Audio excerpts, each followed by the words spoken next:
Good morning and welcome from a chilly and overcast Johannesburg.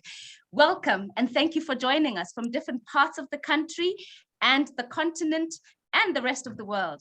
This is day 2 and session 6 of the Urban Festival 2021, the Rebuilt City.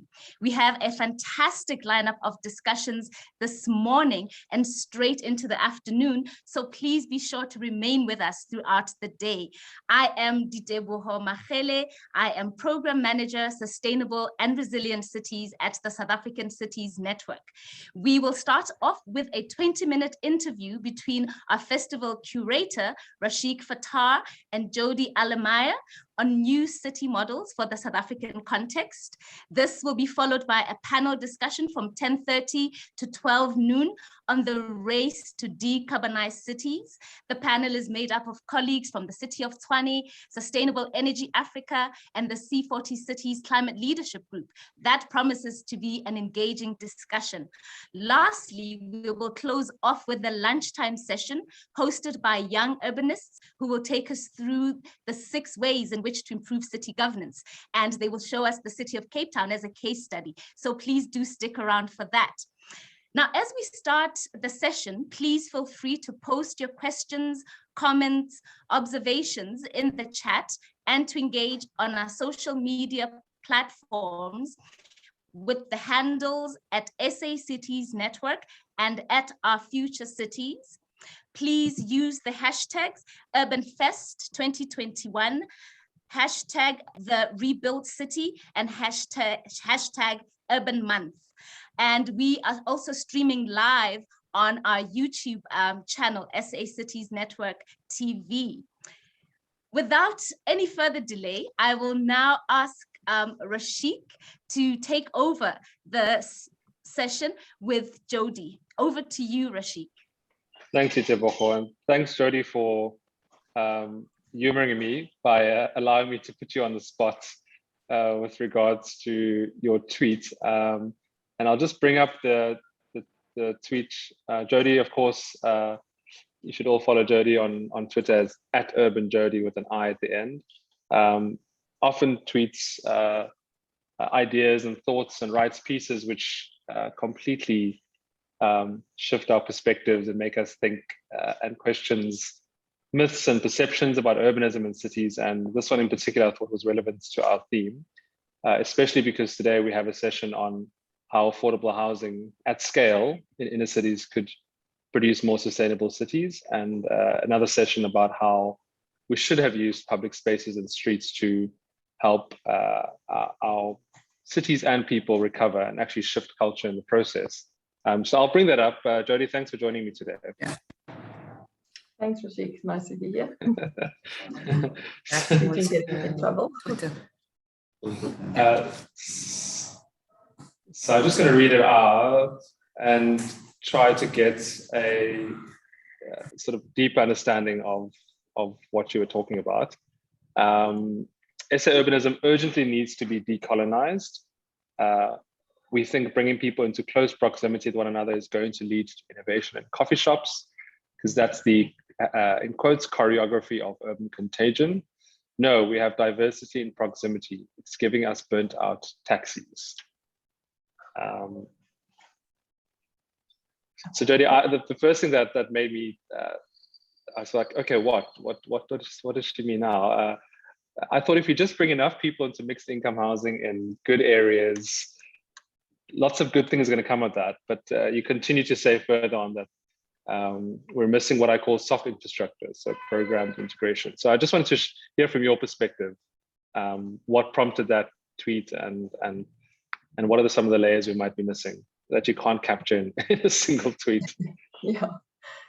So I think that there were a few things happening around the same time. I'd been part of some conversations where people were quite simplistically talking about the sort of antidote to sprawl and gated estates being densification, and a vision of densification of, being a sort of a very European vision of densification, of nice sort of 4 or 5 story buildings with coffee shops and things at the bottom, and that this would sort of stimulate a sort of economic activity that we often talk about, where people will meet each other in coffee shops, and all sorts of entrepreneurial ideas and this great sort of economic renewal program will emerge from that, because we're all sort of living closer to one another.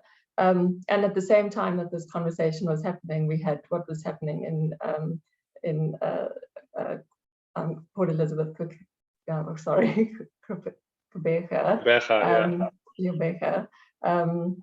with the violence between Somalian shop owners and taxi owners.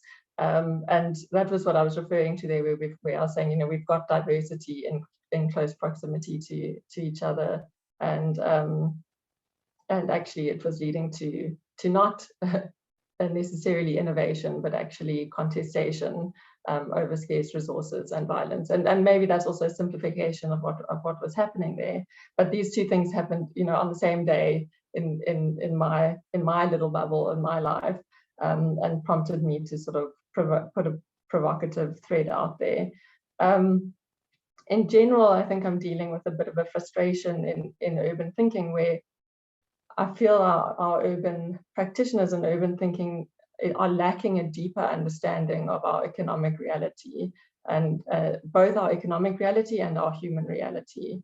So I think when I talk about our economic reality, I think really a very deep understanding of both our average household income, so really how much densification can the market provide for versus how much densification does actually the public purse have to somehow subsidize and cover. I think most urbanists and planners and things haven't really looked at the numbers in earnest of that. 53% of growth in Cape Town is informal, and that's for a reason. That's because of the incomes of people. That's not, that's a failure of the economy as much as it is a failure of zoning or planning or sort of architecture or any of those practices. And it's also it's a deeper failure of the structure of our economy. And we don't have enough time to talk about all of that, but there's many mechanisms in our economy that are perpetuating exclusion in our economy and keep people out of being productive in our economy. And simply building denser spaces is not going to be enough to overcome those mechanisms of continued exclusion from our economy. So we need a more sophisticated theory of change for how we're going to overcome those mechanisms of exclusion. And I haven't seen that, really in any of the electioneering campaigns. Quite frankly, it is election time, and I haven't seen that really deep, sophisticated promise or offering of a theory of change there. It's a lot of, we'll reduce red tape and, somehow magically people will be included in the economy. I don't see that. And secondly, I spoke about our human reality. The choices that people make and the way in which people are interacting with each other as South Africans are deeply informed by complex journeys that we have walked as individuals and as cultural groupings and as racial groupings and as immigrants. And these journeys, are informed by our exposure to crime, to violence, to gangs, to exclusion, to privilege, to all of these sorts of things. And again, simply bringing us into proximity one another is alone not enough. Sometimes that increases bias and prejudice because we are built to confirm our bias and prejudice against each other. So, if you look at examples in other places of the world where completely homogenous societies have had, suddenly a high influx of in-migration, for example, they've had to program, big social programs of integration. And we haven't had, big programs focusing on the social side of our lives together as a diverse society. So, I worry that our thinking about our South African cities, we are not looking at that economic reality and that mechanisms for breaking down the barriers of exclusion and what the alternatives are for inclusion, and that human reality and the journeys and choices that we make as individuals. So I'll pause there and see if you have questions and want to take it any further. I just want to play devil's advocate, because obviously in a subsequent part of your chain of tweets, you spoke about if we're going to generate productivity, innovation, and multiculturalism, that's positive, it's expressions. We also need to invest beyond the sort of physical urban realm in terms of social programs, integration programs, and law programs. But Jodi, can't we just build 20 to 30 mid-rise inner city housing projects across the country? Shouldn't we build all the density first and figure the rest out afterwards? Or I do know that we probably should densify and reduce travel times. I think densify sort of 4 or 5 times that we currently are, just to make so BRT profitable, which is a whole different discussion about whether that's accurate. But can't we do all the building first and weave in the rest? Or are you saying let's still do that, but just some nice public spaces and coffee shops it's not going to be enough of a glue to sort of hope that society just comes together and has sort of a positive engagement? Yeah, I'm definitely not putting together some sort of let's do nothing approach or anti-densification approach. I think people who know me know that I'm very much pro affordable social housing and well-located high density developments and things like that. It is very much a both and approach, and as we're designing these projects, to also think about what is this, what are the social platforms, what are the social projects, what are the cultural events and the cultural precincts that go with it. But I do think it is as much that as also thinking about in the detail of the design, what are the details of the design that also serve to think about where contestation might happen around economic opportunity, and being quite cautious and careful about that. So what I mean by that is, we might think that there's a certain type of level of planning that we need to go to and no further, in terms of, for example, ground floor retail is okay, and we don't have to think further than that. But actually, maybe in our context, we do need to think further than that, and we actually need to be quite prescriptive about what ground floor retail is okay and isn't okay, to make sure that a certain type of trader is included that hasn't been included before. Maybe we need to actually be very prescriptive of the grain of that, so that small businesses are included rather than big businesses, etc. So I think in our context, we actually do need to be taking these conversations even further than we have before, because in our context, actually saying ground floor retail is already a fight. Well, we've seen from some projects, ground floor retail could be a car showroom across an entire city block. Exactly. So that already is the fight, and actually, we need to be taking it, in my opinion, substantially further, to be thinking about what are the potential contestations of that, and how might whatever that is be a replication of mechanisms of exclusion from the economy that actually are harmful. And Jodi, some of the programs you speak about, I was thinking yesterday about the harm reduction program around drug rehabilitation in Durban, which actually works quite well and has worked well. I'm thinking about what Andrew Brain mentioned around the food programs, and figuring out whose mandate was food during the peak of COVID, and how civil society actually mobilized millions of food parcels and distributed food.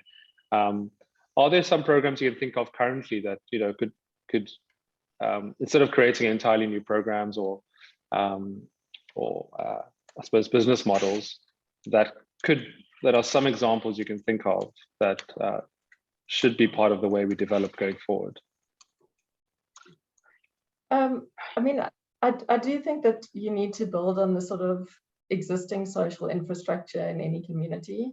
So most communities have got things like libraries and schools and faith-based institutions and things like that. So how do you enroll that existing social infrastructure to be a part of the program. So as you're densifying, how do you open that infrastructure up to welcome new residents and things like that? And that might be easier in communities where there's already a certain level of diversity, whereas neighborhoods where it's already quite exclusive, and those organizations might actually be mobilized as part of the sort of NIMBY movement. It's harder. How do you sort of use that infrastructure that's being used against diversification and against density to actually be the vehicle of integration? So that's, I think, quite an important question, and where leadership needs to be shown. The other side of it is, of course, I'm talking now about densification of sort of central city areas and things like that, but a huge amount of densification and integration is also happening in townships and other areas, and that's actually where the majority of the growth of our city is happening. And I think that was the other flip side of my tweet was, we need to, that the biggest part of our solution is actually lying there. And for the longest time, we've spoken about TOD and all of this as the solution, but actually, if you look at the economics of our cities and the income profiles of our cities, most of the viable development and things like that is actually happening in townships, and that sort of micro developer led densification and things like that is where the majority of new housing solutions and things like that are provided. So that's the other side of this conversation, is also about how do you provide more resources to that environment? How do you make sure that there is, again, the mechanisms of exclusion from the economy are subverted in those environments, and more attention is paid to what is happening in those spaces from an economic perspective. And again, the social infrastructure in those environments are strengthened. So it's not only I think as often as urban practitioners, we and that was part of the decolonialized aspect of my tweet. So much of the people get like stars in their eyes when they talk about a certain look and feel of development that is absolutely about the inner city densification, because that's the pretty pictures and the experiences we've had when we've traveled and whatever. But that's not really the future of South African cities. The future of South African cities is the densification of townships, and that's what we have to start imagining at scale. Jodi, we have 10 seconds left. What does bumpability mean from your tweet? That was the most puzzling part. I'm sort of Googling frantically. Give us a 30-second definition of bumpability. It's like it's the serendipity. So like when you're living in close proximity and you're frequently engaging with people, that the chances of you accidentally bumping into somebody and something magical coming of that chance encounter, and I guess the idea is that you'll form the next Apple out of that chance encounter. Yeah. Great. Thanks so much for your time, Jodi. And just for those that are interested, Jodi will also be sharing thoughts at lunchtime session at 12. And thanks for bumping into us today, Jodi. And back to our moderator, Ditebogo, and the session on Decarbonising Cities. See you later, Jodi. Thanks. Thank you very much, Rashiq and Jodi, for that food for thought. Absolutely, things that we need to consider. I liked when you said that we need a sophisticated theory of change to overcome exclusion. And that might already be exclusionary if you're not talking to people who are in the profession or who know exactly what theory of change is, but it's absolutely important. So thank you so much for those thought-provoking insights. Now we're going to move into our session on decarbonizing cities. Cities are where 78% of the world's energy is consumed, and 60% of the world's emissions are produced. This according to the United Nations Environment Programme. As cities around the world race to decarbonize, those in Africa and the global south are in particular need of partnerships and financing to achieve ambitious climate goals. Now, the panel to discuss this is made up of Gidiboni Mudisele, and I'm going to ask my panelists to please switch on their cameras for the introductions and for the rest of the discussion. We've got Gidiboni Mudisele, who is the Acting Director, Mitigation Programs and Resource Mobilization at the City of Tshwane in the Office of the Executive Mayor in the City Sustainability Unit. Gidiboni's work involves advocacy and advisory of the Green Building Program, energy efficiency, renewable energy, low carbon mobility, sustainable waste management, and mobilization of resources through partnerships and sponsorships for sustainability projects and outreach programs. Gidiboni will tell us more about the City Sustainability Unit at Tshwane and why it was set up.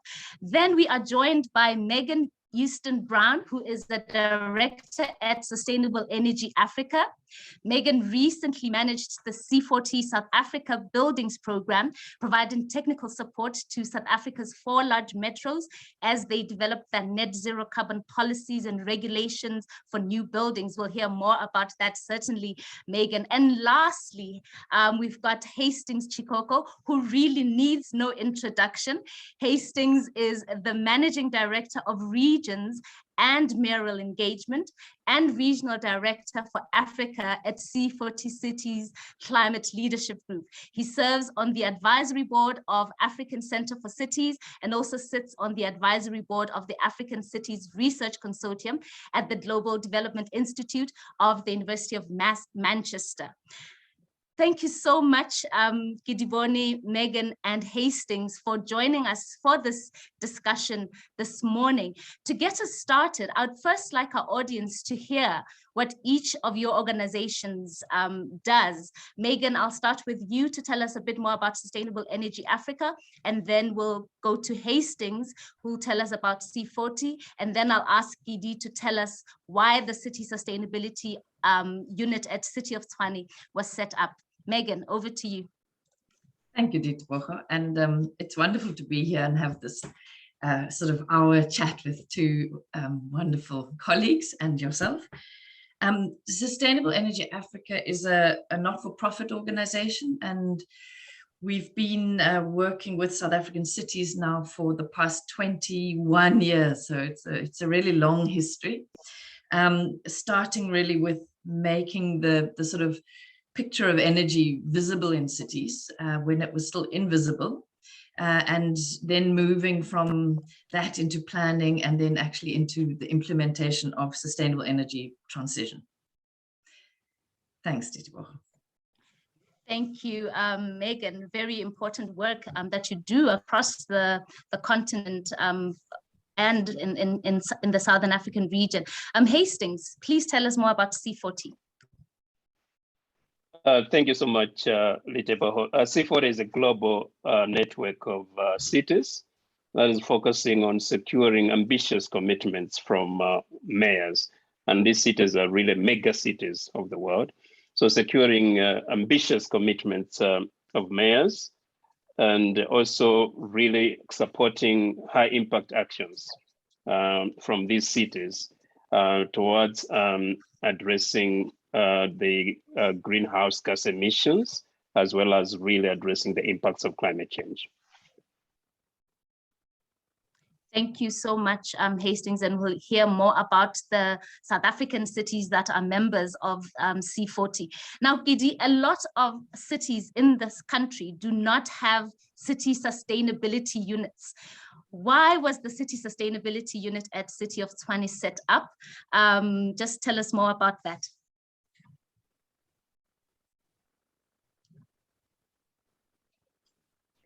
Good morning, Ditebogo, and good morning to the participants. Thank you very much for the opportunity today to be in this session.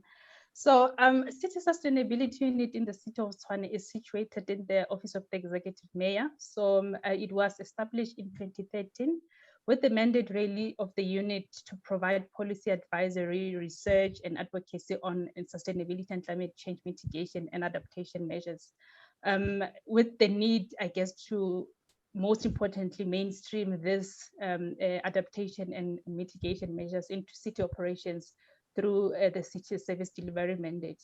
So enabling a level of climate responsiveness for City of Tshwane, as we have seen or are aware of the climate change risks that the city itself have been actually having in terms of climate change. So essentially for City Sustainability Unit, being in the office of the Executive Mayor, is to make sure that all the policies, research and advocacy related to climate change and sustainability are well mainstreamed within all the different city operations and departments that are key to making sure that we deal with the responsiveness of climate change.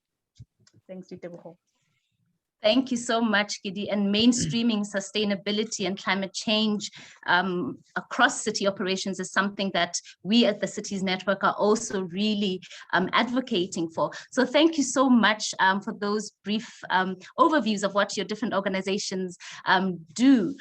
So we are now in the lead up to the Global Climate Change Conference, COP26, which runs from Sunday, the 31st of October to Friday, the 12th of November in Glasgow. And our focus is on cities and how they play a central role when it comes to the global efforts on decarbonization and pushing forward the energy transition. Now, there's a lot of jargon, there's a lot of buzzwords that we hear, the race to zero or the race to net zero carbon buildings, decarbonizing cities. They've become sort of like buzzwords, but do they mean anything in our context in Africa, in South Africa? I'll start with you, Megan, to just please tell us what are we decarbonizing in our cities, and what does that really entail when we're saying we're decarbonizing our cities? Megan. Thank you, Ditebogo. I think you kicked off by saying that there's this figure out there that cities contribute 60% to global emissions, and it is always a useful place to start with. What is the picture? In South African cities, it's something like 20 to 30% we contribute to national emissions from our cities. And when you break that down, the big sectors are transport, the built environment actually leads, and that's largely use of electricity in our buildings, and then it's transport, and then it's other things like manufacture and construction. So on the one hand, there are these kind of technical sectors that are consuming energy, or in the case of waste, emitting methane, that need to be tackled. But I think in linking it back to, Jodi and Rashiq's conversation before this, a lot of it is really about the systems of cities, the underlying systems. So for instance, spatial planning is it's a common function for all cities across the globe. And that taps very much into the issue of how you structure your city. And Jodi and Rashiq were talking about the issue of densification, and densification, or appropriate densification, can result in sort of half the amount of emissions. But it's also these complex systems whereby it also enables, as Rashiq was saying, it can enable mass transit to become viable. So it's really also looking at the fabric and the systems that underlie the city. And I think that's where the links between the sort of high consuming cities, and South Africa sits up there alongside Berlin, alongside London, alongside Paris in terms of the amount of emissions per capita, which really means that our emissions in the wealthy suburbs are sky high, way higher than the developed north, because of the lower side in terms of poverty. But it really ties that in with the approaches of decarbonization are still relevant in a developing city context, I think, in the sub-Saharan African context, because what you're wanting to do is to build systems that avoid that kind of high emissions intensity lock-in into the future. So that's what I think decarbonizing is about. And in terms of what it entails, I think there's a lot of new ways of doing things, new relationships, new skills, and each one of those things, when we go into supporting, whether it's the sort of underlying systems for electric vehicles or rooftop PV or green buildings, there's a tremendous amount of technical, regulatory, policy system that has to be tackled to achieve that change. So it's quite an endeavor. Thank you so much for that explanation, Megan. Certainly our underlying systems, you said the fabric and systems that underpin our cities are what need to be decarbonized. I'll go to Hastings, and Megan touched a bit on that around whether it's relevant for us in Africa to be saying we're decarbonizing, we're focusing on net zero carbon emissions by 2050. Are we not just climbing on this bandwagon, which some would say it's really relevant to the global north cities? And in Africa, as you are the regional director for C40 in Africa, there are so many complexities and challenges that the net zero carbon goals might not be a priority for us. What do you have to say about that? A lot, actually. So, but let me try to to contain it. So, let me start by just put it simply. When you see people going to jail because they broke the law, you do not say, because my friends have broken the law and I have not, I'm clean, therefore it is my turn to break the law. You don't say that. You learn what they did to get into trouble and try to live in a manner that avoids doing the same thing that has landed them in trouble. For Africa, it is not about reducing emissions, because of course our emission profile is low, 5%, I think it has been mentioned. It is about maintaining the low levels of emissions on a continent that is developing, that is on Africa is on the rise. That's what we say, a rising Africa. How do we maintain this 5% we brag about? Do we maintain by just doing what the previous those that have developed before us do, or we make some choices? Remember, our emissions are not low because of the way we developed our economies. No, well, it's not because we developed our economies well. Our emissions are low because we are developing our economies late. I think we need to understand that we are late in the game. So it will be unfortunate that we follow the same path that has landed us where we are, knowing what we know today. Maybe those people they didn't know, knowing what we know today and seeing where we are. So with adequate deployment of technology and climate financing, we have the opportunity, Africa has the opportunity to actually develop better, build better, industrialize better, and grow economies better. So that's the point that I want. We're not just jumping into the bandwagon, but we want to do things. However, and this is where maybe I should be more loud, the Africa decarbonization should integrate the fundamental and contextual priorities for it to be relevant. We are not decarbonizing poverty, for goodness sake. We are not decarbonizing inequality. We are not decarbonizing informality. We need to make sure that our decarbonization journey does also, alongside it, get us out of poverty, get us out of informality, get us out of inequality. So what this means is that decarbonization journey for Africa, for African cities, should create jobs and reduce unemployment, especially now with COVID-19. It should take into consideration informality and inequality. It should achieve economic growth. We are asking for decoupling of emissions from economic growth. And it should also link with the resilience agenda, not looking at this separately, especially in this particular region. Otherwise, we'll be like in one city that I will not mention, where they decarbonize the mass transit with nice BRT built a station that was flooded. So we need to link the decarbonization agenda with the resilience agenda. Let me stop there and I can add more later.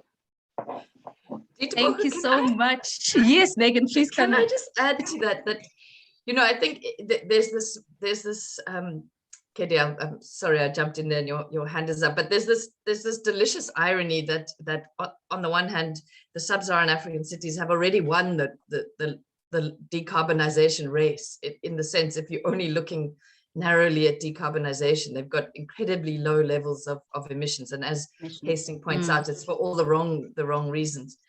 But I do think it's also important to note that, you know, in terms of the global climate politics, Africa's also got to be very, very careful not to get locked in, you know, not to choose a kind of quick solution to its power problems and then get locked into something where the rest of the world turns around and says, oh, we're not going to buy your goods because they have a carbon footprint. Yes. So it's also protecting ourselves on a geopolitical basis. Katie, sorry there. All right, thanks, Gidi. Yes, I actually wanted to also agree with Hastings and also just add from a resilient point of view when he mentioned that we need to decarbonize to be resilient. Because when you look at Africa and African cities, we are most vulnerable to climate change risk. And we are the worst affected in terms of that. So we need to make sure that our decarbonization are actually focused on to be more resilient and adaptive to climate change. And I mean, we need to also make sure that we protect our ecosystem to increase mitigation and adaptation benefit, as well as to protect livelihoods of our people that we can see are more our lives that are threatened. And of course, as emerging and fast growing economies and cities, we need to make sure that we leapfrog to better technologies and infrastructure development advancements to help us be resilient to the effects of climate change and climate change risks. So I fully agree with the sentiments raised by Hastings in terms of the resilient part, because we are way vulnerable when it comes to climate change. Thanks. Thank you so much. Since we are having this conversation in South Africa, can I just say one thing? That sometimes when we also say Africa emission profile is low, we actually make this mistake that sometimes our friends make, where you paint the Africa with one continent. Yeah. So let's face it. Yes, they on average it's low, but when you begin to break the countries, and we're in South Africa, ladies and gentlemen, when you begin to look at countries, some countries should not really ride on that bandwagon, because different countries have got different profiles. Yes, Ethiopians, they can say emissions low with their 0. whatever. But when you look at some economies like Africa and Nigeria, when you look at those economies and you compare them with the, put on the global map, they're up there competing sometimes very, very well with some of the global north, if I may use that term, countries.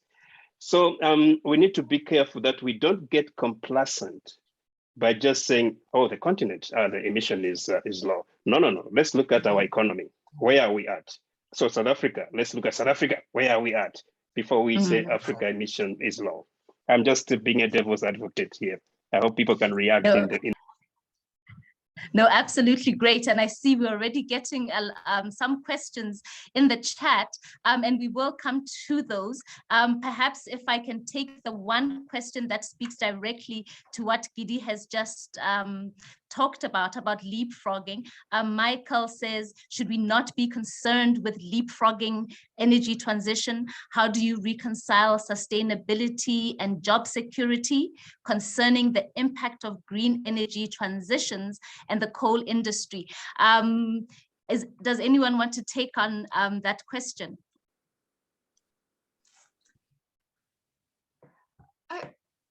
I think if I could maybe start, Ditwoche, and I'm sure the others will come in there. I think that question is probably specific to South Africa in the sense of coal, but it relates to some of the other African countries, maybe in the sense that they've got natural gas and people are saying we should use natural gas, or we shouldn't use natural gas as a transition fuel.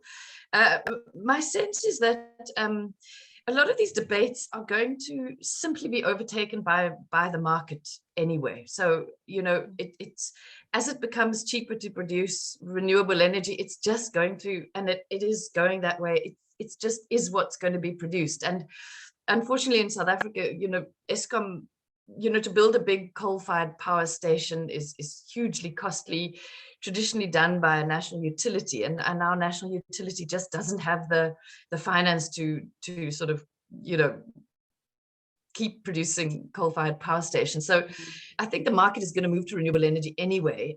Coal is already going down, so it's a transition that's happening, I think, despite ourselves. And I think we should say, well, great, let's let it happen. I don't think it has to be callously done. I think a huge amount of attention, a little bit like what Jodi said, when you create new developments and you've got ground floor businesses, how do you make sure that those businesses let in newcomers into the economy? And I think that's what we need to be focusing our attention on, not on retaining coal, but saying, in this new economy of renewable energy, how do we make sure that there is jobs created there, that there are new skills, that the money coming out of those sectors are retained as much as possible for public good? So I think that we need to focus our attention there, because there's quite a lot of risk of sticking with coal.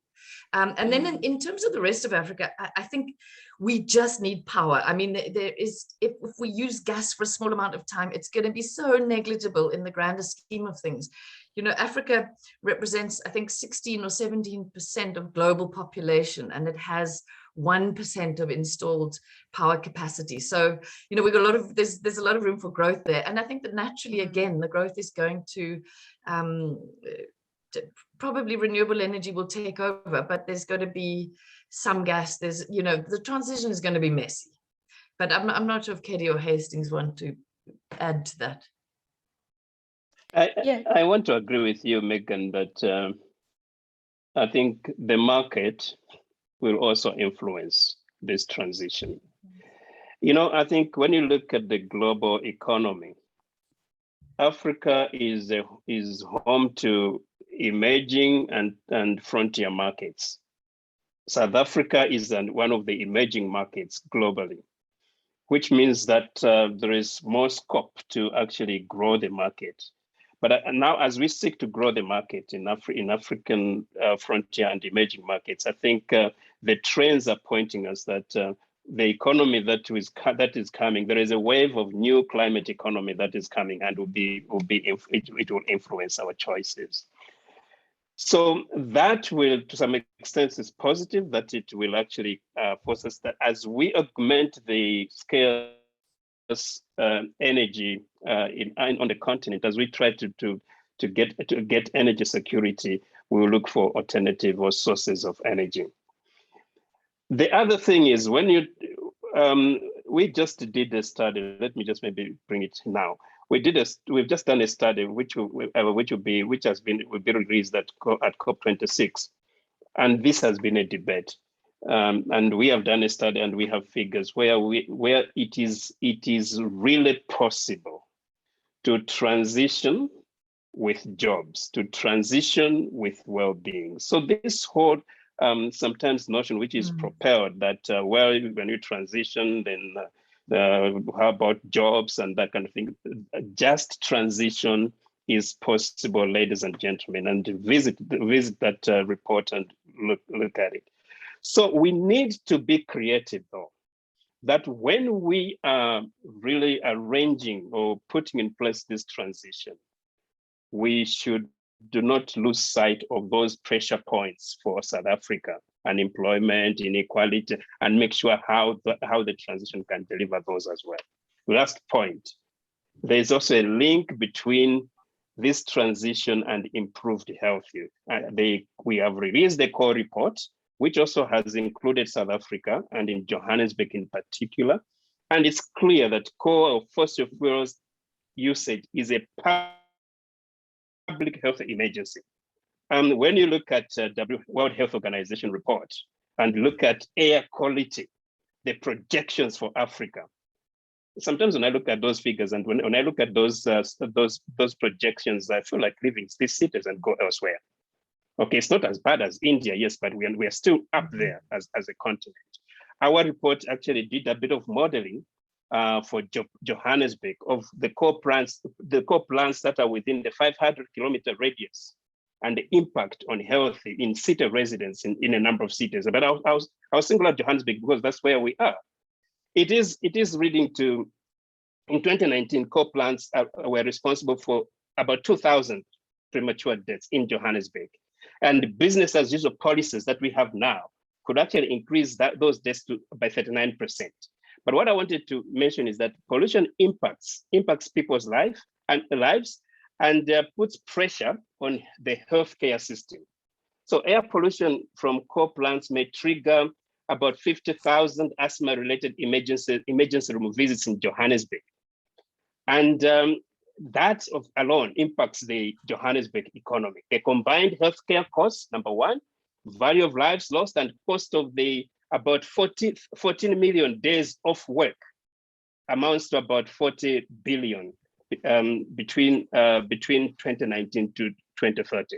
So the link with health, again, when we talk about decarbonizing, should not be factored out, because this carbon economy is making us sicker, and we need to also correct that. Thank you so much for that insight and that realization that we are getting sicker by sticking to our current systems.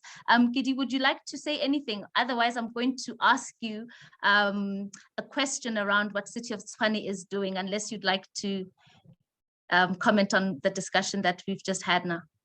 Yeah, just a quick comment on that, Ditebogo. I think also Hastings did mention the importance of just transitions.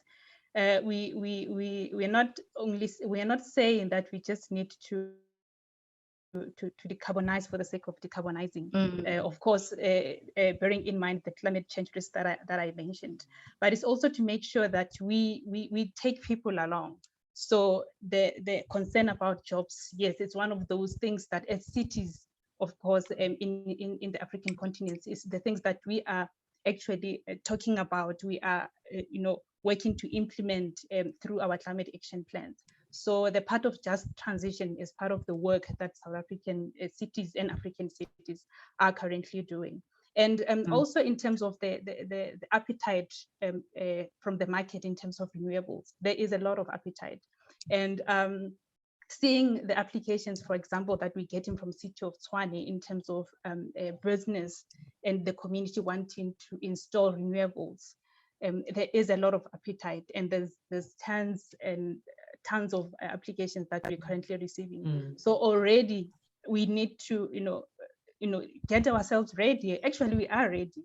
It's just a matter of making sure that just transition and the way we plan as cities and a country, we make sure that everything is contextualized.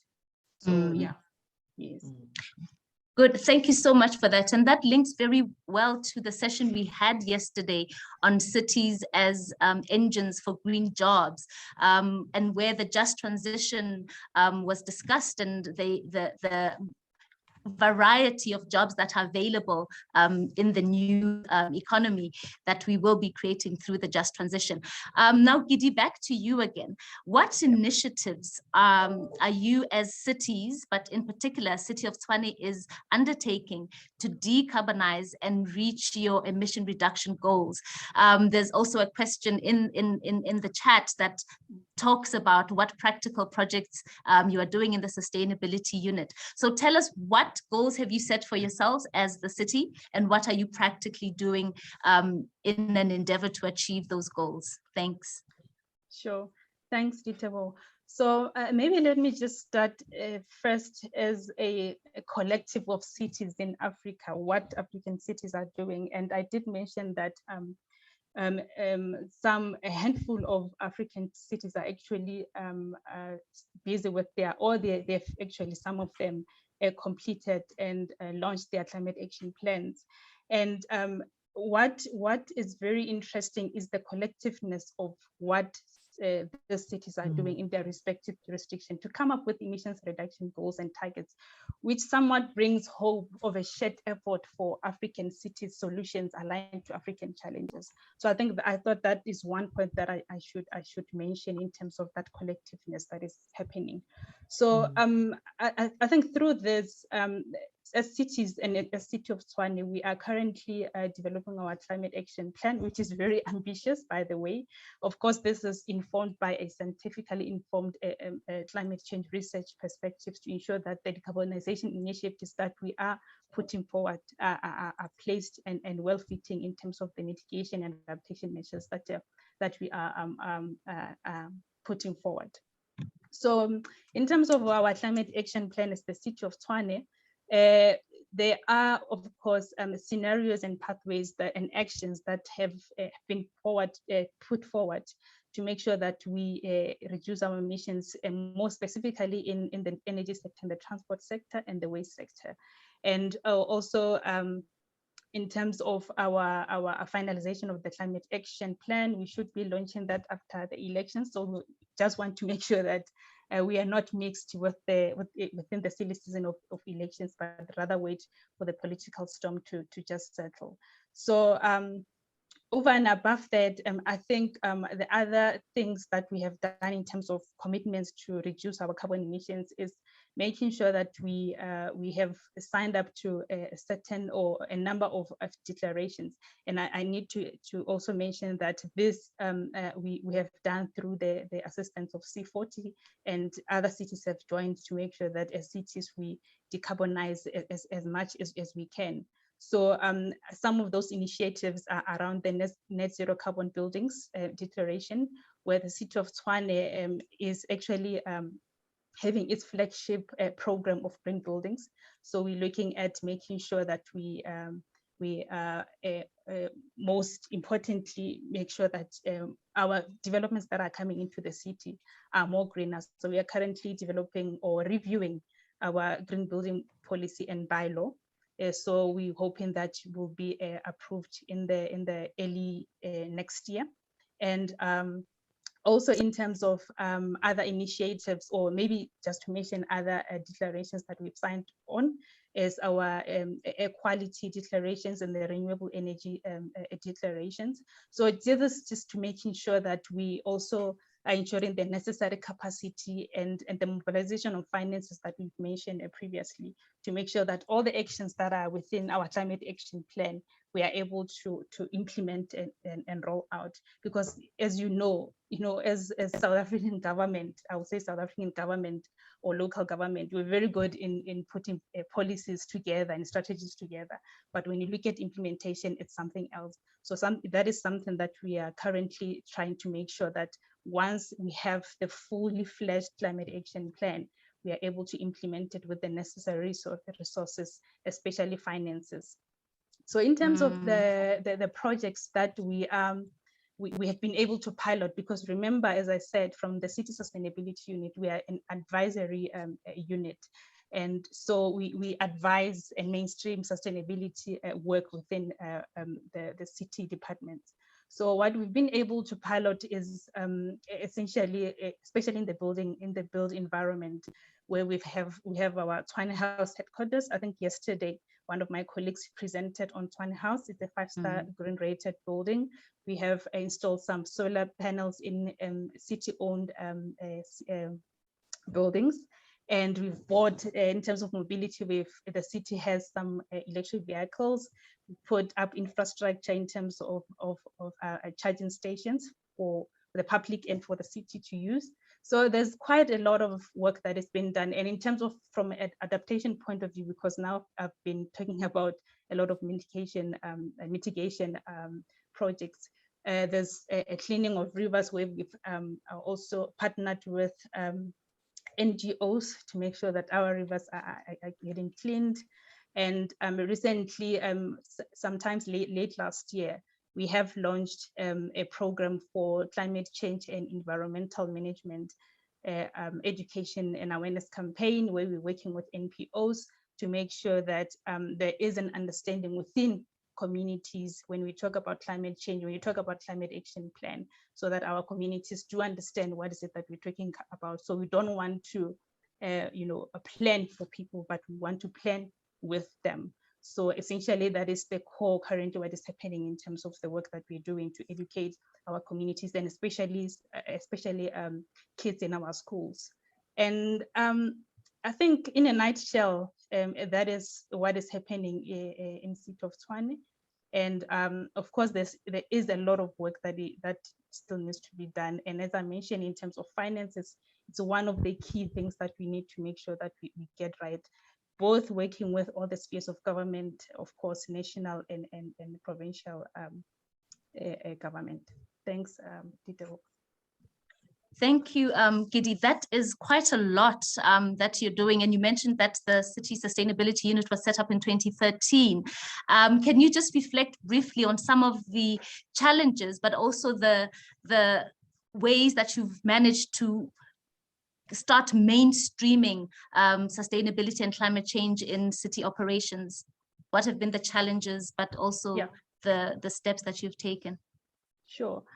I think then one of the main challenges is in terms of the political changes that happen. Like we are now going to go into elections, and there's high chances that we will have a new mayor or the new administration.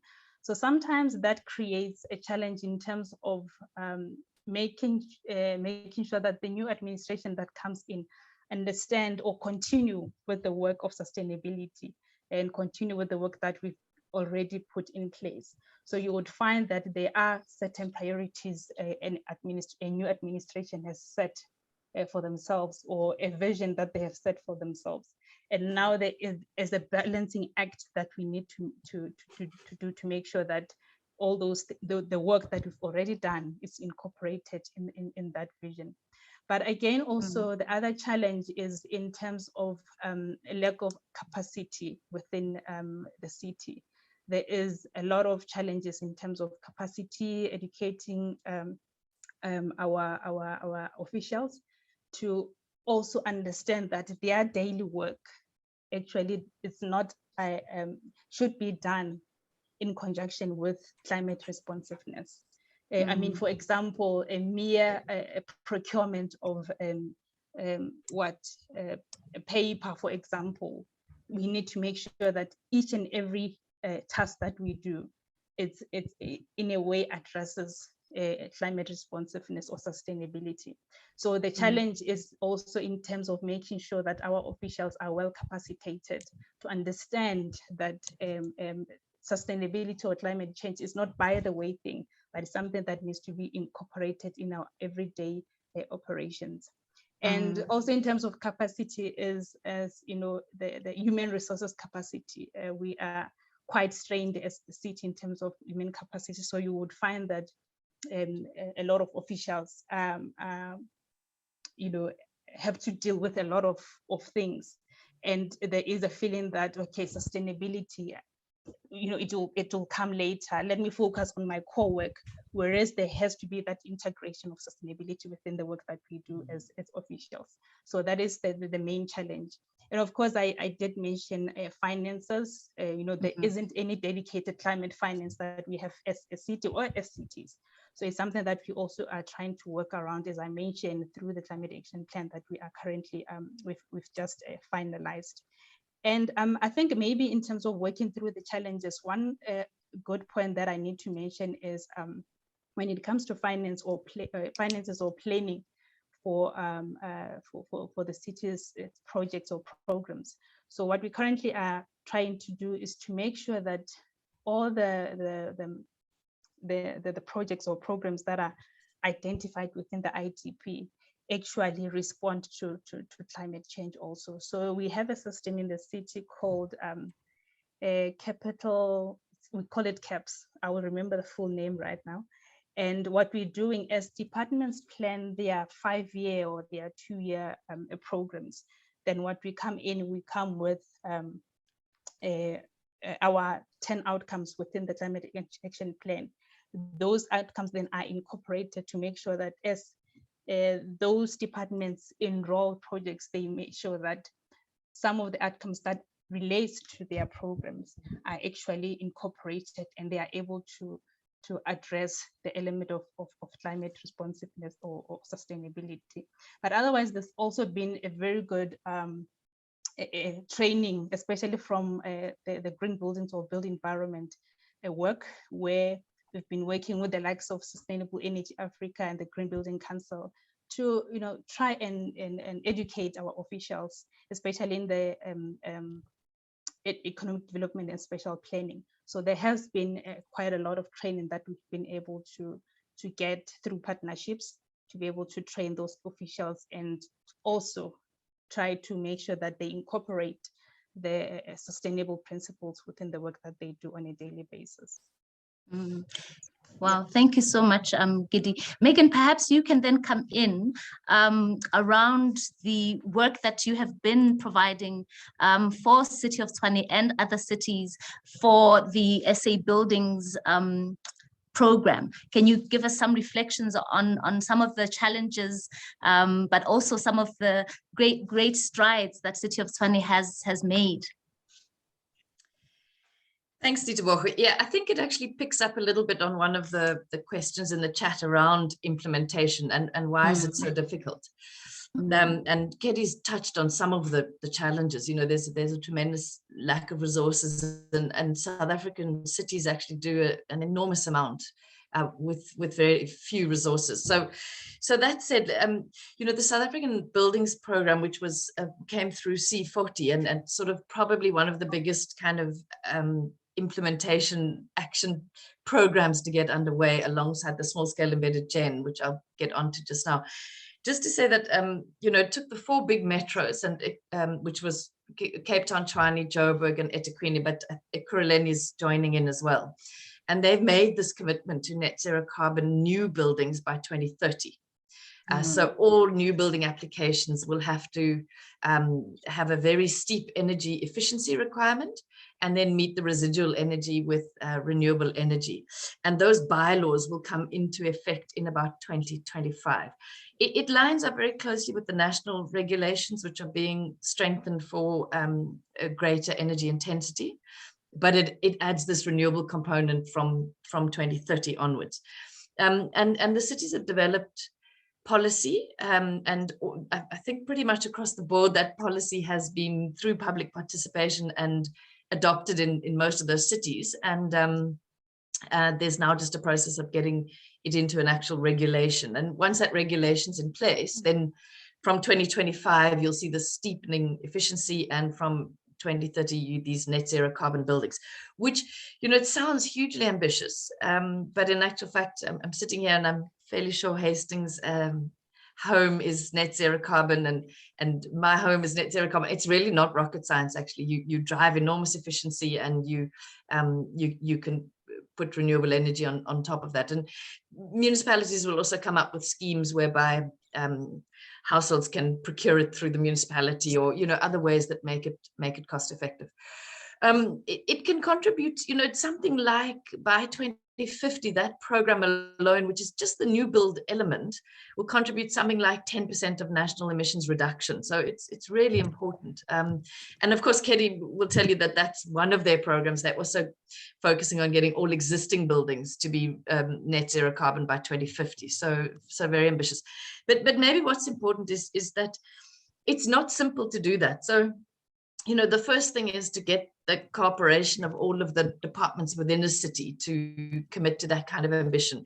You'll find a lot of the building control officers feel tremendously anxious because, energy, and particularly renewable energy, is not traditionally part of their mandate, and they get their mandate through the national building regulations. So you then go into the national department, and the national department feels that they're unsure about whether constitutionally this is actually correct. So then you go through, quite a lengthy process. In fact, we've had to go through a real strong intergovernmental process of trying to work out the mandates and powers and functions. And, in the case of renewable energy and the small scale embedded gen, there's been a lot of regulatory underpinning that's had to happen, and new regulations come into effect. So, and that's just to get the policy and the bylaw in place. And then, as Kedibone referred to, you've also then got to upskill all your officers to be able to do the new approvals, enforce it, monitor it on site. There's a whole lot of data that has to be collected, and new data systems, new IT software in order to monitor and enforce. So these are big changes, and that's just at the city level.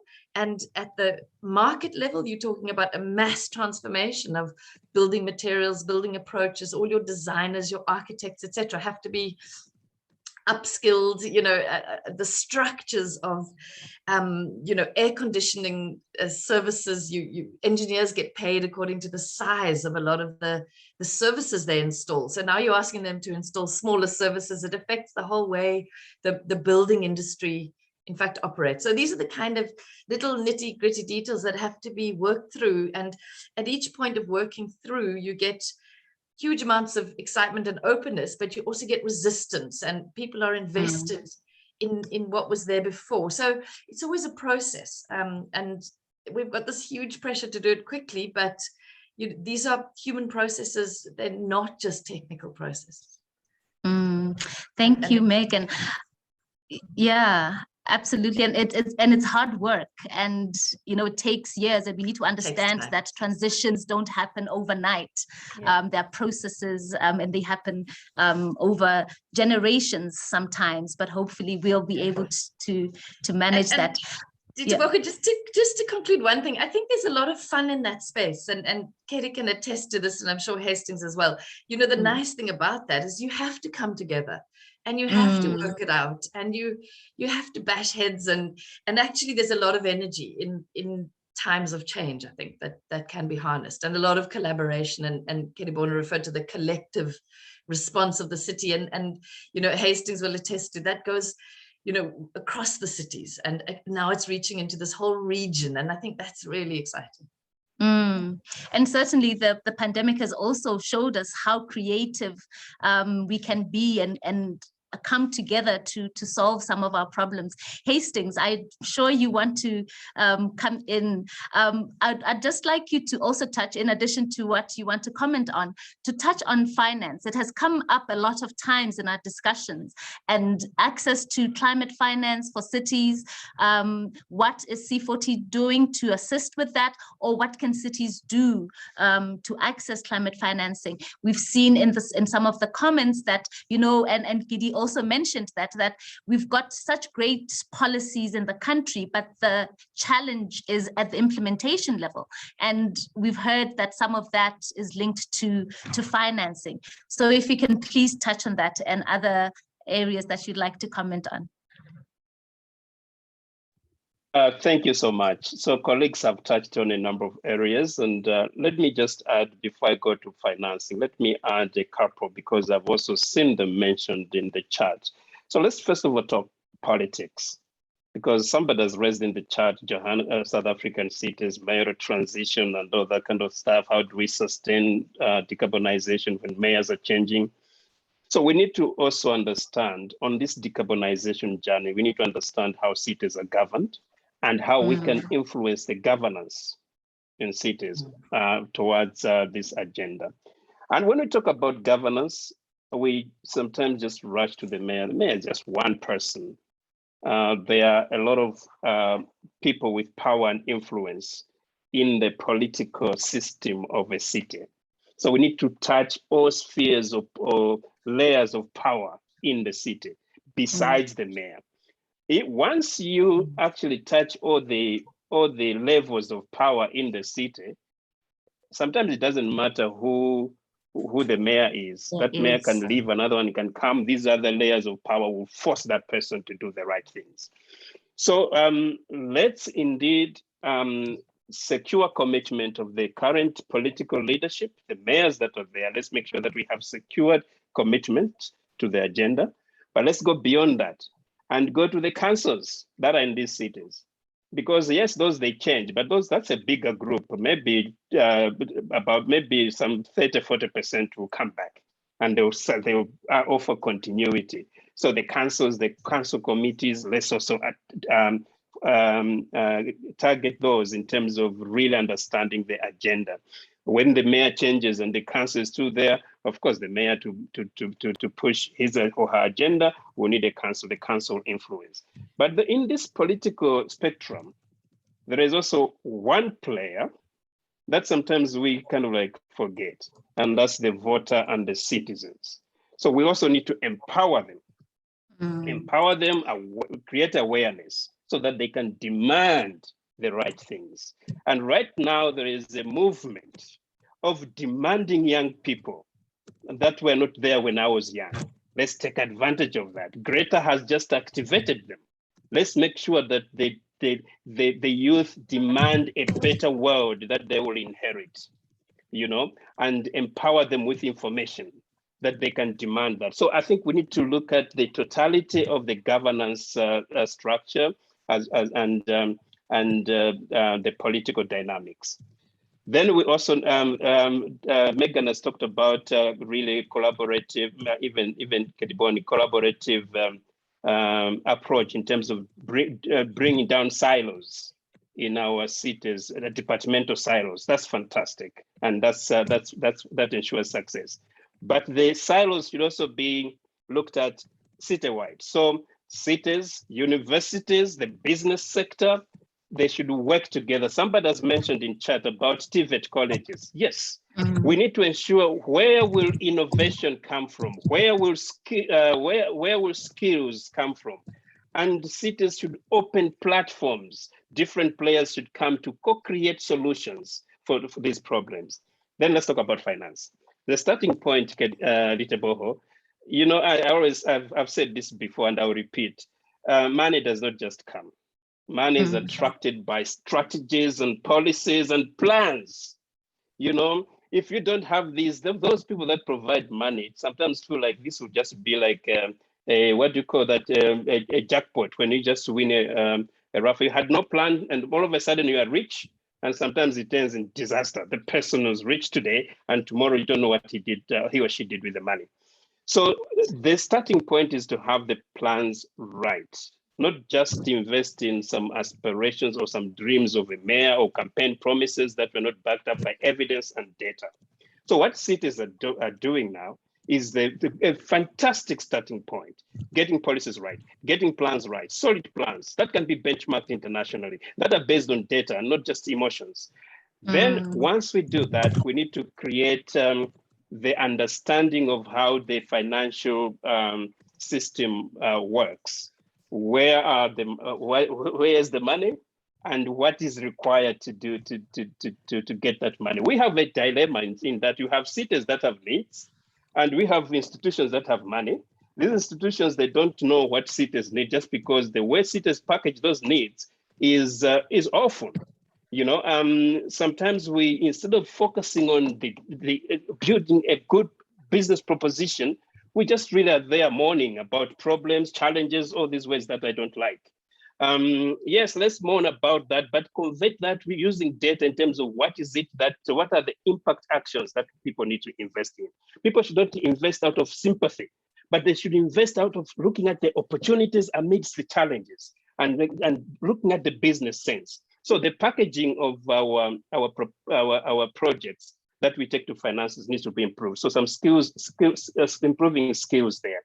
But also we need to do lots of advocacy. When you talk about decarbonization, lots of advocacy to unlock financing from the international partners. And they do lots of lip service. And this is what we'll be talking about next week. And we've been talking about pledges, please provide financing for this, and it's not coming. We still need to do that advocacy to unlock financing towards decarbonization. But also at national level, when that money comes, we need to also ensure that it trickles down to municipalities. It's not just locked at the national level, at the national government level.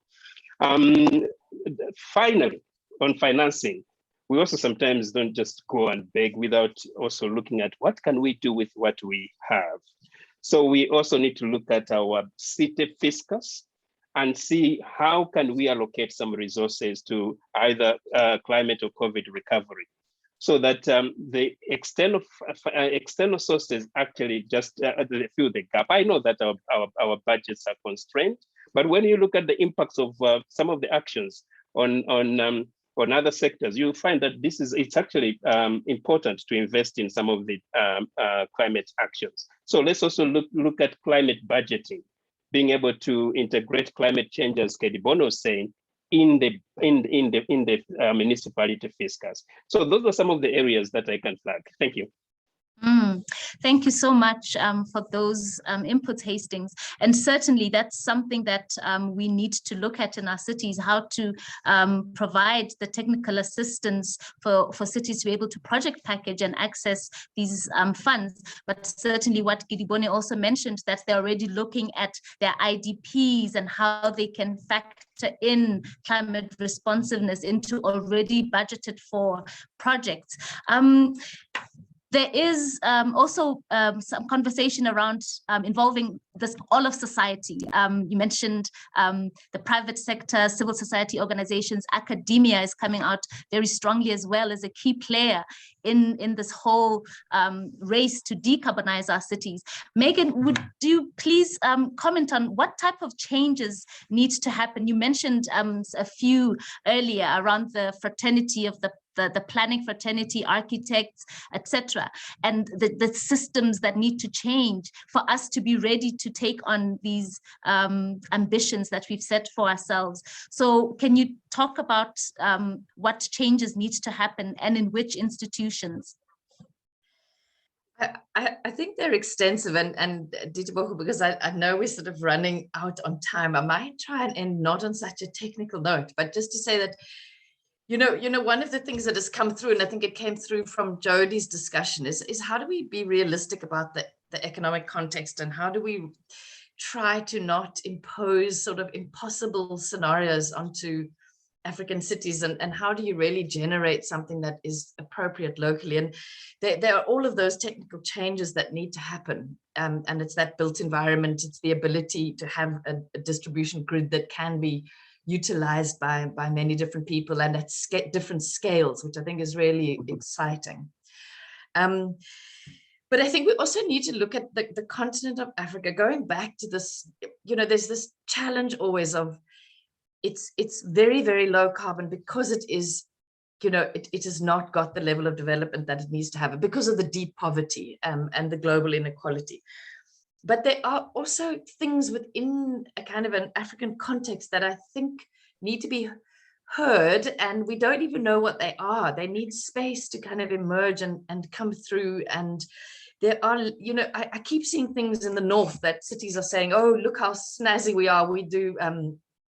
We make smart secondhand clothing markets, or, you know, we sell these very rudimentary root chips or something, you know, and they're exactly the kind of products you'll find on the streets in Tanzania or wherever, but they're made very glossy and kind of, you know, forward thinking, and oh, we're back to, you know, and it makes me think that within, as Africa does become more prosperous, which it must, how do we retain the elements of what is there and to inform the kind of world we grow? And what I wanted to come back to is that these technical systems out there are obviously driven by economic systems, and they need to all be changed. But below that, there's even a cultural system. And, you know, there's a kind of Western global culture that has really made us separate to the world. So we are human focused, we live for the individual, we look after ourselves,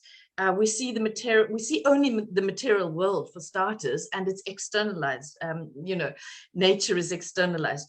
And I think that the really exciting transition that we need to allow to happen, and it's going to happen on this continent, is to bring what they call kind of the pluriverse. So to bring the culture that is not disconnected from things material and immaterial, that has got this deeply, not as a kind of a concept, it's deeply rooted in the being of so many of the cultures on the continent. So, you know, I think the really exciting opportunity going forward is how do we bring that approach into the traditions of planning, the traditions of electricity grid connections, and the traditions of municipal financing. And, you know, how do we start to bring a new culture really from the roots up into those technical systems? So that's the bigger challenge. You know, you can unplug, you know, a coal-based system and put in a renewable energy system. Yes, there are a lot of technical challenges, but actually we're not going to decarbonize the world unless we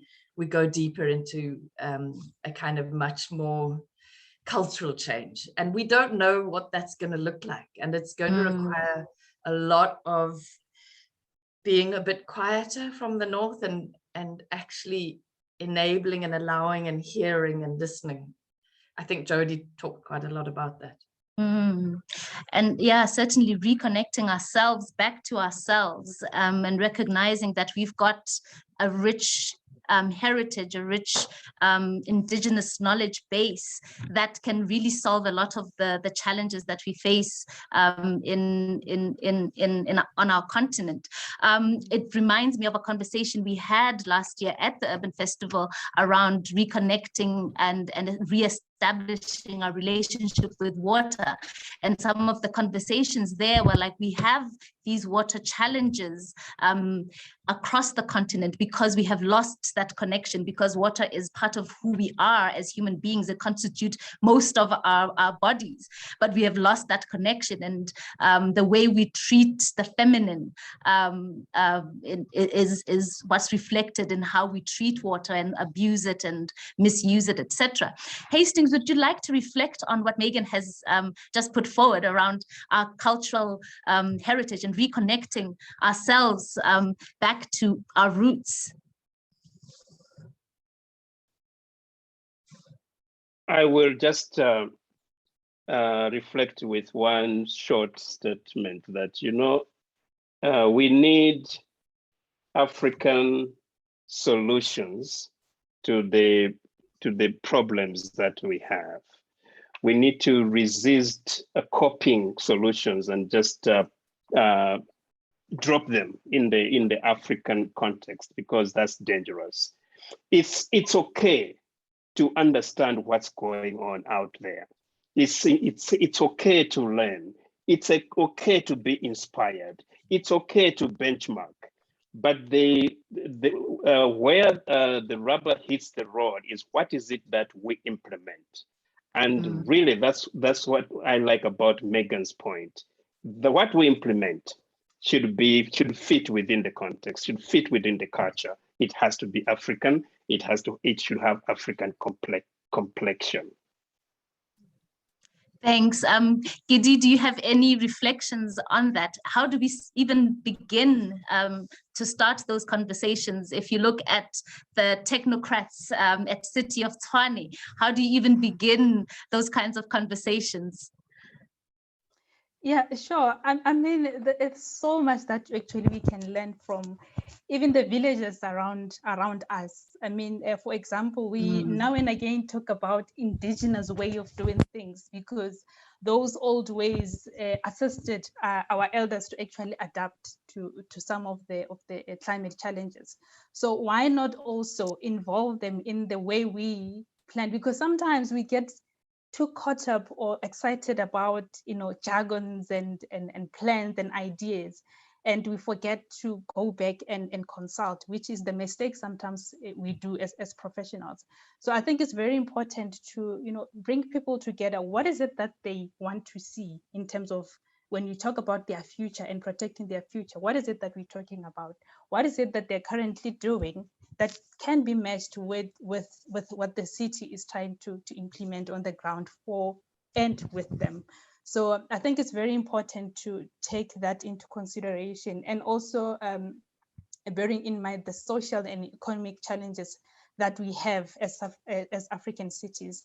Like Megan and Hastings were saying, perspective and context is very important in terms of African and African cities. So we shouldn't try and develop some things or afresh, but rather, what is it that we have that has been helping our communities, our cities to adapt and be resilient, and how then do we improve on that?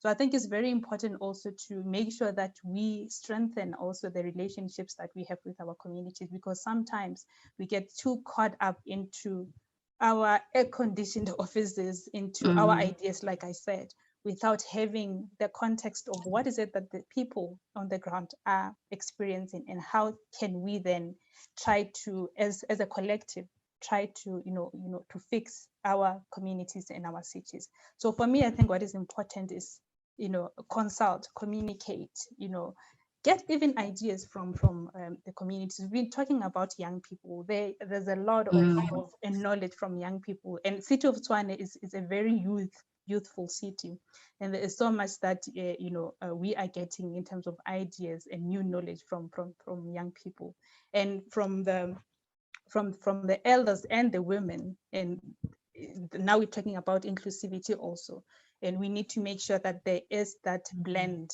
in terms of the way we plan our cities, or the way we want to see our cities. So that inclusivity is also very, very important. And that goes back to the point that we discussed about just transitions, to making sure that no one is left behind, and we are able to make sure that there is inclusivity all around.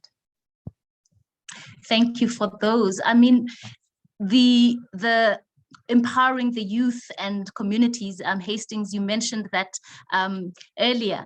How do you envisage that happening? If you were to advise a city like City of Tshwane or eThekwini or City of Cape Town, how would you advise them to start engaging with the youth in that sort of very meaningful way that will empower them and enable them to really think out of the current patterns of resource consumption and infrastructure provision, etc., that we're seeing?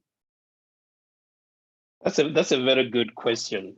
It's a very good question. And I think, to me, I see strategies that are kind of like, that go two directions. So first of all is allowing space for the voice of the youth to be heard.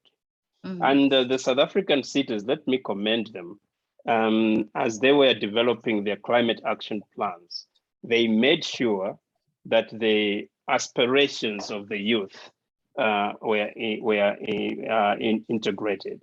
So they worked with youth groups, and that's basically one way to ensure that we identify how the youth are organized in our cities and engage with those platforms. They identified youth groups, and that were consulted. And even when they were launching these action plans, the youth representatives were there, really vocalizing their aspiration, getting their voices heard. So to me, looking at those opportunities where the youth can be heard, can give input, can participate, that's number one. Secondly is the other way around, to also ensure that the youth are empowered. They understand what needs to be done. For example, there is the IPCC report that has just provided the science that is necessary. How do we break it down so that it's not just the professors and the technocrats that understand, but how do you break it down to the youth and create that awareness amongst the youth to understand what it means for them as young people and what it means for them in terms of the world that they will live in when they grow, or when the future for them. What does that mean? When Cape Town when they were launching their climate action plan, the young person that spoke there talked about, hey, it's about my future here. I live here, and I will live here when you are all gone. And this is the future that I want. To create that empowerment, where the youth can understand that the best future for me should look like this. And for this future to materialize, for me to achieve this future, there are some adjustments that these people that are in influential position or in decision-making positions now that they need to make, and then demand those things. So that's one way. But also let's go to the curriculum. These young people are in school at the moment. What is it that they are learning? Have we ever cared to look at what kids are learning as part of life orientation? That's one of the kind of like an open box that we can throw in things. Can we influence the curriculum to ensure that it equips the people that walk through schools or through the corridors of our schools, our education system, it equips them well to demand a better future for themselves? I think those are some of the things that that we need to look at. But let me congratulate publicly. This is South African Urban Festival. I would like to congratulate the South African cities that have developed their climate action plans. They did a fantastic job in engaging young people. That's the way to go. That's how we should approach decarbonization. Well, thank you so much, Hastings. Megan, do you have any comments before we start wrapping up? In terms of the youth, I mean, I think that one of the key things that they bring is this sort of digital savviness, and a lot of the efficiencies of the new system will be based on, you know, smart technologies, and we're just really at the beginning of mining that whole smart world, and that's a classic place for leapfrogging as well, I think, because it propels you into a situation where you can have much less hardware because of like really good use of software, if that makes any sense. So, you know, maybe to bring it the full circle, often in these discussions, people rapidly move on to, you know, the renewable energy component of decarbonizing. And in fact, the sustainable energy concept is very much rooted in the demand, and it says, look at what people need energy for and make that your starting point, and then meet it in the, you know, the most benign way. And demand is sort of almost an invisible thing. And you know, what people often fail to see is the fact that cities they were sort of on a growth trajectory in terms of demand for electricity, and that is completely flattened. So Tshwane, eThekwini, Cape Town, Joburg, the demand has dropped dramatically, so that we've almost plateaued. And that's really been achieved through efficiencies, and those are from, you know, savvy new technologies, smart systems, and it's quite invisible. And I think the youth are going to drive that kind of much more clever, savvy use of technology, rather than the sort of big lumbering centralized utility kind of concept. There's going to be this much nimbler system, and you know, they'll know how to do it because they can pick up, they've got elongated thumbs, and they can sort of work their way around digital technologies. So and then just a last word, just to say that I think the great thing about this is it's also what Jodi and Rashiq ended on, is that it's not to say one or the other. You know, we're going to go forward with technical, no doubt, northern solutions in many of the technologies where of course they're unbelievable, we need them, and we're going to explore what bringing these other voices in means, whether it's youth, whether it's like ancient cultures that are just far more embodied and not driven by a sort of empty need for endless consumerism. You know, these are all going to happen simultaneously, and a lot of it invisibly, so and very dynamically. So it's a combination of all of that. Thank you so much. We are about to wrap up now, but I'd like to just thank each one of you for being part of this panel. It has been an engaging conversation. We've had a lot of engagement as well from our participants in the chat, and I completely forgot to mention, and Polisa is going to kill me, one of my colleagues, to mention that there's a competition running for the participant who engages the most, and there's a book up for grabs for the participant who has engaged the most. It's a book by Ayabonga Tsawe, who is our MC for the Urban Festival, and it is titled The Economy on Your Doorstep. Winners will be announced tomorrow morning. So if you haven't engaged as much today, please continue joining our sessions at the Urban Festival, and you could win yourself that book. I'd just like to now wrap up.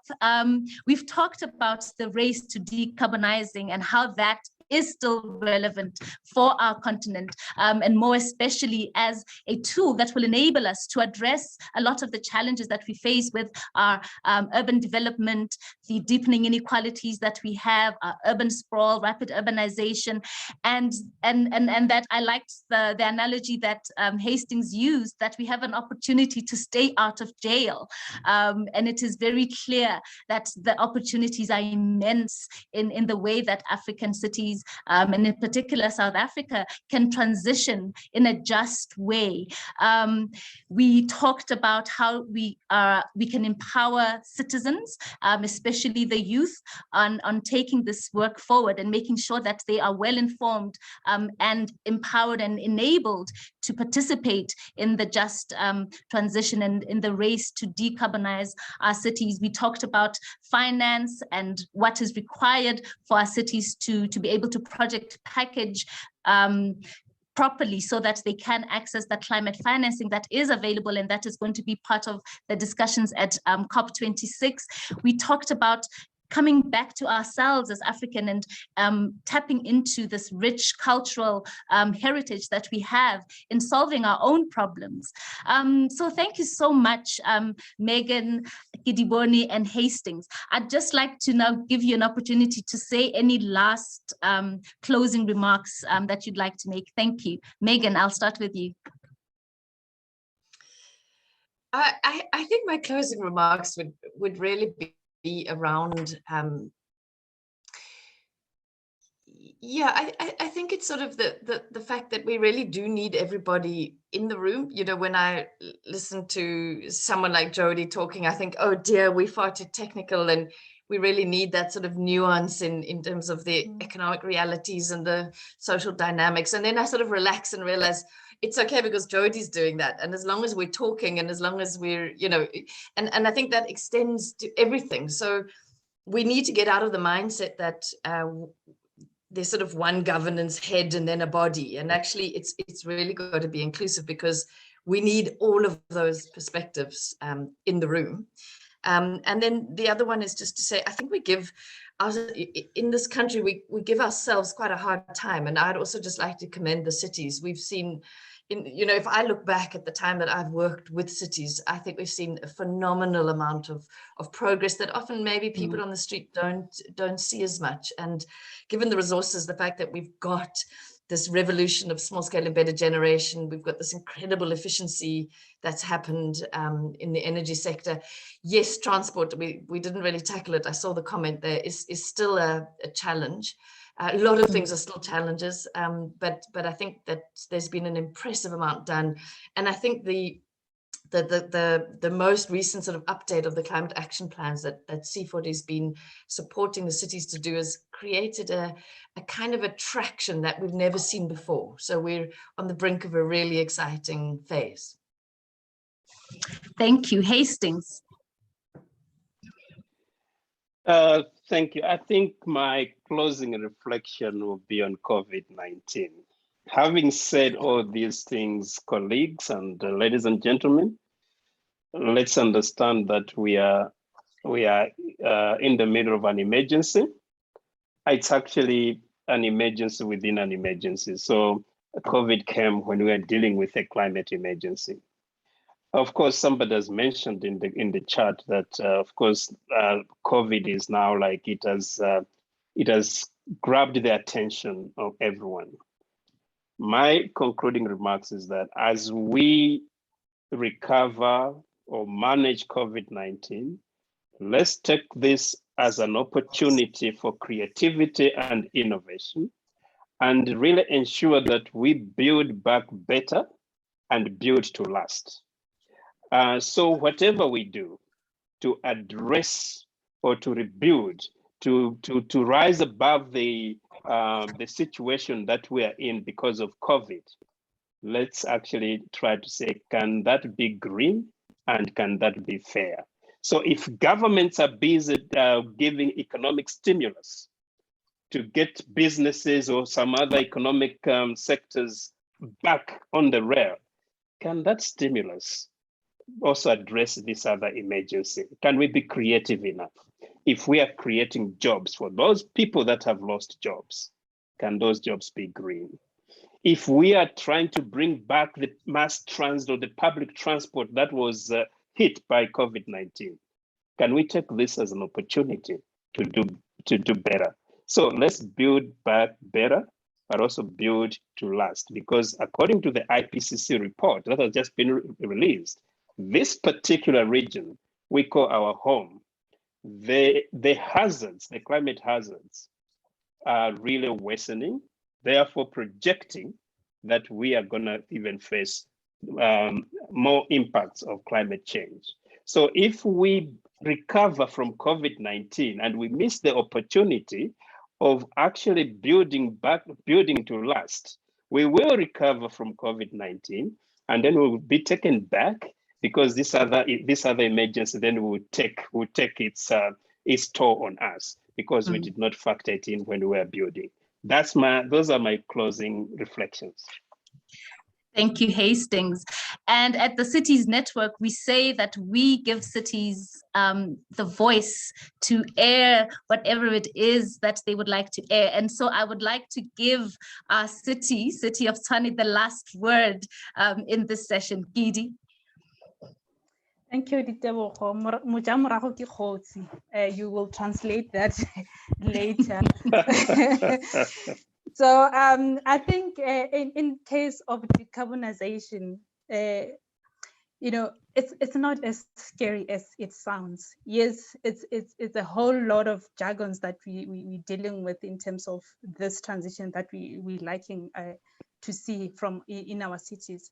But I guess from cities, there is a need to change the narrative that anything sustainability, climate change related, or is a Eurocentric or is expensive.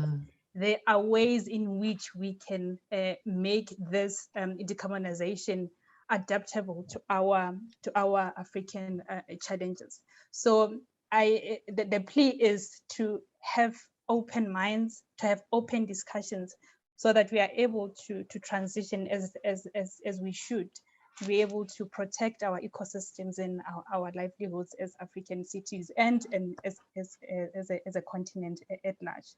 And I think in South Africa, from different spheres of government, we need to start working together. Yes, I know that there is work already happening through the different platforms, including the vertical integration platforms that have been set up.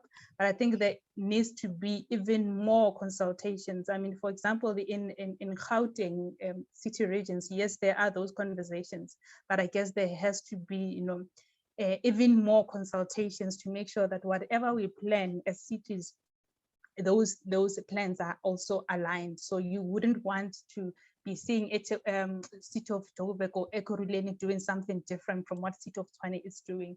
So that the collaboration needs to be strengthened to make sure that there is that consistency when we're talking about decarbonizing cities in Africa and in South Africa.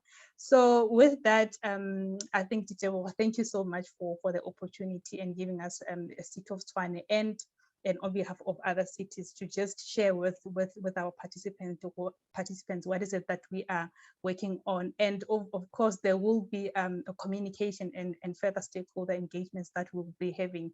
And we would very much appreciate that the participant will also be part of those discussions as we plan forward as cities. Thank you very much.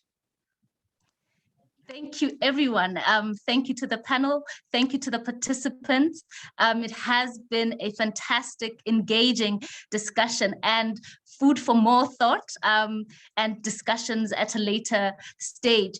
The 6th session of the Urban Festival comes to an end with the lunchtime session, which will be hosted by the young urbanists. Please join the Zoom link that is provided in the chat if you would like to be part of that discussion. They're going to be talking about 6 ways for better metropolitan governance with Cape Town as a case study. It runs from 12 to 1. Thank you so much, everyone, and see you at the next sessions. Bye-bye.